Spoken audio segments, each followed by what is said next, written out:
हर हर महादेव जी। आज हमारे एक शिष्य हैं जिन्होंने अपने घर का इलाज भी कराया है। ठीक है, हमारे सानिध्य में साधना भी करी है। तो वो मैं उनसे कह रहा था कि आप जो है एक्सपीरियंस जो शेयर कर दो अपना, वो यूट्यूब पर ही कमेंट कर देते हैं या जो है कॉल रिकॉर्ड करके कर लेते हैं। मगर उन्होंने कहा मैं आऊँगा और मैं सबको बताना चाहूँगा कि ये जो बाधा समस्या है मैंने इससे कैसे छुटकारा पाया, और मैं अपना एक्सपीरियंस शेयर करना चाहूँगा। तो बताइए जी, आपका एक्सपीरियंस कैसा रहा हमारे साथ जुड़ के? बहुत अच्छा रहा एक्सपीरियंस। मेरे घर में जो नकारात्मक था, पितृ वगैरह का दोष था, मैंने आपको क्या जो बताया था पहले, ये बताइए। आप मेरे घर में 3 लोग को परेशानी थी, मेरे पापा को, मेरी मदर को और मेरी वाइफ को। हम्म। पापा को भी आपने बताया था, चोट थी, एक आदमी ब्रेक था, तो उनको हार्ट वगैरह की प्रॉब्लम थी, ब्रेक तो बहुत हुई। मम्मी को भी एक शादी के पहले का कोई लगा हुआ था, पानी ब्रेक पूरे पाँव को प्रॉब्लम देता था, वो भी सही हो गई मम्मी। वाइफ को भी लेडीज प्रॉब्लम देता था ब्रेक, शादी के पहले लगा हुआ 84 से, तो वो भी खत्म हुआ, वो भी सही हो गई वाइफ भी। ये सारी बातें मैंने बताई थी हाँ आपको, तो ऐसा था। हाँ, पितरों की समस्या थी, पितर परेशान करते थे, तब वो सही हो गए, अच्छे हो गए। अच्छा, आपको क्या क्या इम्प्रूवमेंट देखने को मिला? इम्प्रूवमेंट यही है भैया, देखने को मिला कि अब जैसे शारीरिक परेशानियां जो थी, अब डॉक्टर तो बता देता है उसके हिसाब से, बाकी अब अपन इलाज भी कराते हैं, बाकी वो ठीक नहीं हो पाती, थोड़े दिन बाद फिर वही प्रॉब्लम हो जाती है, तो वो चीज़ें दूर हो गई। बिल्कुल दूर है। हाँ, ठीक है, समस्या नहीं मेरी है। वाइफ को महसूस होता था कि कोई दिख रहा है, कोई गलत काम कर रहा है, उधर निशान पड़ जाते थे, वो सही है। सारी चीज़ें ठीक है, मैंने बताया होगा आपको कि आपको ऐसा ऐसा चीज़ें होती थी। ठीक है, और वैसा वैसा आपके साथ होता था। ठीक है, आपने हमारे साथ जो भी जुड़ के हवन कराया, कितने हवन कराए आप ठीक हो? मेरे साथ 11 करा है। 11 हवन कराए थे। 11 हवन में आप ठीक हो बिल्कुल? हाँ, आप क्या महसूस करते हो अंदर से? जैसे मैंने तो बता दिया आपको कि आपके प्रेत कट गए, आपके घर की समस्या ठीक हो गई, आपको महसूस होता है ऐसा?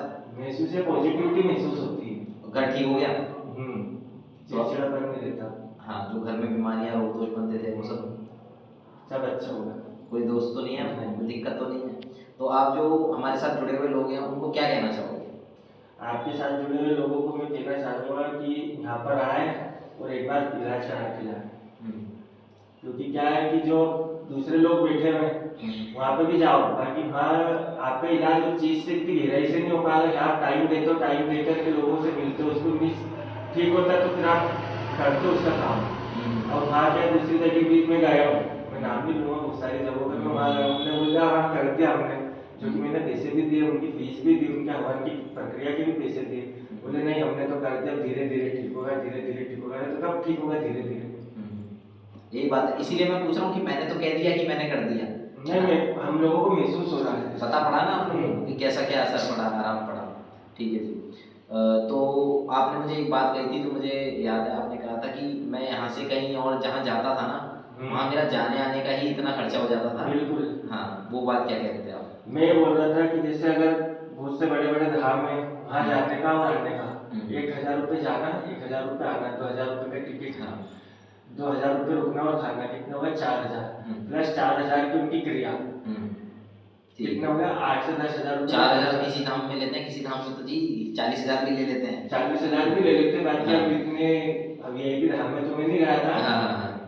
तो फिर अब यहाँ पे आपके वहाँ ऑनलाइन आपने कराया करवाया, तो आपको आना नहीं पड़ा। आना नहीं पड़ा, आने जाने का किराया बच गया, हाँ। रहने खाने का किराया बच गया, और वो 2,100 रुपये में आपने हवन कर दिया।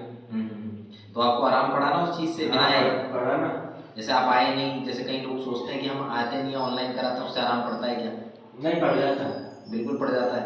आप दिखाते हो ना वीडियो कॉलिंग करके हवन करते टाइम। हाँ। दूसरा मैं आपको एक चीज़ बताता हूँ क्या होता है। मैं कहता हूँ हमेशा कि क्रिया भी हमेशा इसी तरह से की जाती है। आप क्रिया करवाने खुद थोड़ी जाते हो, आपके ऊपर क्रिया होती है तो वो तांत्रिक आपके नाम से कर देता है। ठीक है, ऐसे ही हम नाम से उतार देते हैं, हम बल्कि आपसे प्रार्थना कराएंगे, हम उनमें शामिल कराएंगे, सारा प्रोसेस कराएंगे। ठीक है जी। अच्छा, आपका घर ठीक हुआ, उसके पश्चात आपके मन में भक्ति का भाव आया? भक्ति का भाव तो पहले से ही था। हाँ, पहले से था। बाकी नकारात्मकता आड़े आ रही थी ना। हाँ, भक्ति का भाव आपके मन में जब आपका घर ठीक हुआ तो आपके मन में जो भक्ति का भाव पहले से था वो और बढ़ गया। हाँ। ठीक है, तो आप जो है भक्ति मार्ग में आगे बढ़ने के लिए, साधना करने के लिए हमसे जुड़े। तो आपने हमारे सानिध्य में साधना करी। मैंने आपको जो एक आप चाहते थे कि मैं इन देवियों की साधना करूं, तो मैंने एक मंत्र संयोजित करके आपको दिया था। उस मंत्र की आपने साधना करी 41 दिन की। आपका क्या एक्सपीरियंस था उसके बाद? एक्सपीरियंस ये था भैया कि अब जैसे अब हम लोग जो थे तो देसी भक्तावल के बैकग्राउंड से आते हैं। हाँ जी। तो हमने कभी ये चीजें नहीं सोची थी कि इस प्रकार से साधना करके भी ये चीजें मिल सकती है। अब जैसे पितरों का है तो हमने बस ये सुना था कि उनको स्थान दे दो, उनके नाम की मणि बना दो।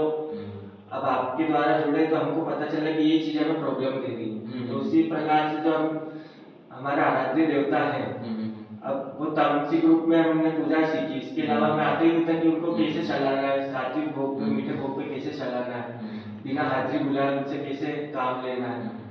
तो आपसे जब जुड़े तो आपने जो साधनाएं करवाई तो फिर उससे एक्सपीरियंस हुआ कि नहीं, ये तामसिक देवता भी अच्छा काम करते हैं, सात्विक तौर पे चलते हैं। जो भगत बदनाम करके रखा भगत समाज को, बिल्कुल, तो वो उसको सुधारने का कार्य हमने आपसे तो आपके जो तामसिक देवी देवता थे हमने उनका भोग बदलवा दिया।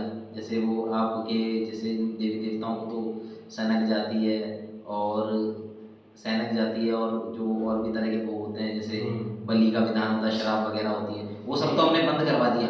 तो अब वो चीज़ बंद कराने के बाद कोई नुकसान तो नहीं हुआ आपको? नहीं। क्यों? क्योंकि हमने उन देवी देवताओं को सात्विक रूप में साध लिया। हमने उनसे यही करवा दिया कि हम इसी तरह से इस तरह का आपको भोग देंगे और आप इसी में प्रसन्न होके अपने जो है भक्त की लाज रखना, उसके ऊपर कृपा करना। तो वो आपके ऊपर पूरी पूरी कृपा पॉजिटिव तरीके से पूजा पाठ करना आपने सिखा दी। बिल्कुल। ना हुक्का, ना दारू, ना वगैरह वगैरह, कोई भी ऐसी चीज़ का हम इस्तेमाल करने की सलाह कभी किसी को नहीं देते। ठीक है जी। तो उसके बावजूद भी आपको कोई परेशानी तो नहीं आई? नहीं नहीं, मैं तो बल्कि और दूसरे जो ग्रामीण भक्ता ही कर रहे हैं, भक्तावल कर रहे हैं, उनको बोलूंगा कि आप पर आकर के सीखो और अपनी चीजों को सुधराओ और अपनी पीढ़ियों को सुधारो। हाँ जी। क्योंकि ये ना अज्ञान की वजह से नकारात्मकता देवता के नीचे रख लेंगे, गलत भोग चल पे चला देंगे, तो वो फिर उनके आने वाली पीढ़ियों को नुकसान देंगे। यही होता है जी। और ये क्या होता है, ये देवता फिर ऐसा करते हैं कि उसने पूजा, फिर वो उसके बच्चे पाएंगे, उसके बच्चे से उसके बच्चे पाएंगे, तो ऐसा चलता रहेगा और वो उनका घर बर्बाद हो जाएगा। ठीक है जी, इस तरह का होगा। तो ये सारी चीज़ें आपने सीखी, अब भक्ति मार्ग में आगे बढ़े। अब आप गद्दी जो है आपकी लगने वाली है जल्दी। ठीक है जी। MP के लोगों के ऊपर आप जो है आप कृपा करोगे, मध्य प्रदेश के लोगों में जो है आप भगवान शंकर का और माता रानी का नाम रोशन करोगे। ठीक है जी। तो आपका जो एक्सपीरियंस रहा वो बहुत अच्छा रहा। आपको सुन के और भी बहुत सारे लोग जो हैं, आपके जैसा गुरु और आपके जैसा मार्गदर्शक मिलने बहुत बड़ी नसीब की बात है। बस जी, बाबा की कृपा है, भगवान शंकर ने जो है आपको जोड़ा, आपकी सेवा होगी महाकाल की, भगवान शंकर की, इसीलिए। तो जो आपने ये सीखा है अब आप और लोगों तक पहुंचाओ, उनकी सेवा करो। ठीक है, इसी मकसद से मैंने आपको ये ज्ञान प्रदान किया है। अब आगे आप बढ़ो, ठीक है, और इस मार्ग में आगे बढ़ो। आपका बहुत बहुत धन्यवाद, आपने जो है अपना एक्सपीरियंस शेयर किया। हर हर महादेव।